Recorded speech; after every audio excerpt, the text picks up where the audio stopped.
Мекеним, сага келдим.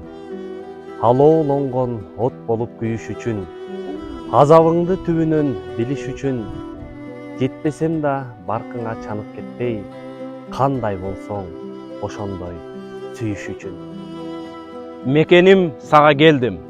Жамгырыңа чыланып суу болууга, душмандардын жолуна чуу коюуга, келиш керек өзүңө ар бир кыргыз, кыйын күндө кармаган туу колуна.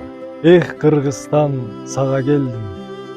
Кычыраган суугуңа тоңуш үчүн, жүрөктөгү кыргыз деген добуш үчүн, сен деп келген сапардан артка кайтпайм, желегиңдин бир нуру болуш үчүн. Ар бир кыргыз туулуш керек акыйкат кураганы, Кушумбайдын өчсүн деп курамалы. Эбегейсиз өзүңдү сүйгөн үчүн, келдим мен баарына чыдаганы. Канчалаган кадамдарды баскандырсың, кайгырчы деп санаага баткандырсың, сенде билем миллион мендей жан бар. Эх, Кыргызстан, сен менде жапжалгысың. Автор Акбар Кубанычбеков.